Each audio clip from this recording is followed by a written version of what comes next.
जब तक धरती पर राम का नाम लिया जाता रहेगा, तब तक हनुमान यहीं रहेंगे। रामायण का युद्ध खत्म हो चुका था। लंका जल चुकी थी, रावण गिर चुका था और अयोध्या में दीपावली का उजाला फैल चुका था। लोग खुश थे, देवता प्रसन्न थे, वानर सेना विजय के गीत गा रही थी। पर एक योद्धा ऐसा था जो खामोश खड़ा था। हनुमान।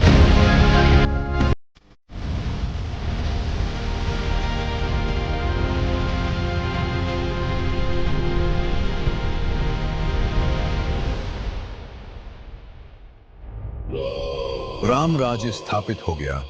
राम सिंहासन पर बैठे, सीता उनके साथ, लक्ष्मण सेवा में। सब कुछ पूरा लग रहा था, लेकिन हनुमान का मन खाली था।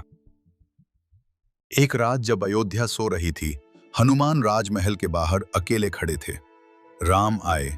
राम ने पूछा, हनुमान, तुम उदास क्यों हो? हनुमान झुक गए। प्रभु, जब तक आप यहाँ थे मैं जीता था। अब आप राजाधिराज हो गए और मैं सिर्फ एक सेवक। राम मुस्कुराए। तुम सिर्फ सेवक नहीं हो हनुमान, तुम मेरी शक्ति हो। हनुमान की आंखों से आंसू गिर पड़े।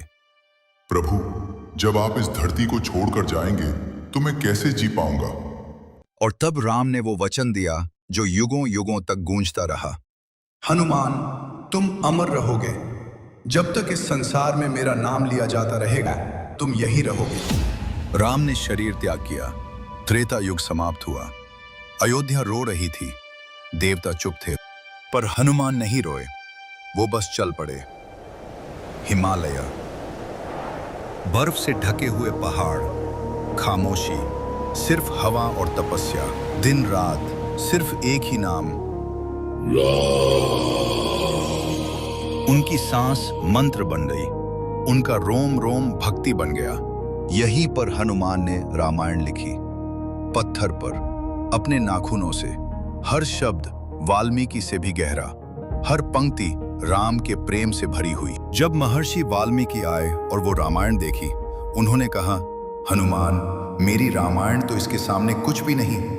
हनुमान मुस्कुराए और अगले ही पल पूरी रामायण समुद्र में बहा दी। राम की कथा मेरी नहीं, दुनिया की होनी चाहिए। युग बदला, द्वापर युग आया और एक दिन जंगल में एक महान योद्धा चिल्ला रहा था, कौन है जो मेरी शक्ति को चुनौती दे सकता है? अचानक रास्ते में एक बूढ़ा वानर लेटा हुआ था, सिर्फ पूंछ दिखा रहा था।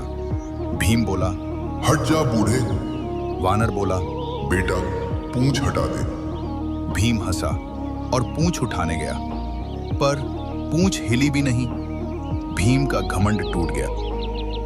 वानर खड़ा हुआ, आंखें चमकी, वही तेज, वही शक्ति, और फिर हनुमान गायब। और फिर आया कलयुग, अंधेरा, लोभ, अहंकार। लोग भूल गए राम को, भूल गए मर्यादा को, पर हनुमान अब भी यही थे। कभी एक साधु के रूप में, कभी एक योद्धा के रूप में, कभी सिर्फ एक आवाज बनकर। जब जब कोई सच्चे मन से बोलता, हे हनुमान, कहीं ना कहीं कोई दरवाजा खुलता, कोई जंजीर टूट जाती, कोई हारा हुआ इंसान खड़ा हो जाता। कहा जाता है, आज भी हिमालय के किसी कोने में एक योगी ध्यान में बैठा है, लाल आंखें, शांत चेहरा। अगर ध्यान से सुनो तो हवा में एक आवाज आती है, वो हनुमान है, इंतजार में, इस बात का कि कब धरती फिर पुकारेगी। क्योंकि जब तक एक भी इंसान दिल से राम का नाम लेगा, हनुमान कभी नहीं जाएंगे। वो कहानी नहीं, वो विश्वास है। वो इतिहास नहीं, वो शक्ति है। और शायद इस वीडियो के खत्म होने के बाद भी वो तुम्हारे आसपास ही हो। अगर इस कहानी ने आपके दिल को छुआ हो, अगर इस आवाज ने आपके भीतर कुछ जगा दिया हो, तो इस वीडियो को लाइक करना मत भूलिए। चैनल को सब्सक्राइब करें, क्योंकि यहाँ कहानियां सिर्फ सुनाई नहीं जाती, यहाँ कहानियां महसूस कराई जाती हैं। और हाँ, इस वीडियो को शेयर जरूर करें उन लोगों के साथ जो राम के नाम में विश्वास रखते हैं और हनुमान की शक्ति में।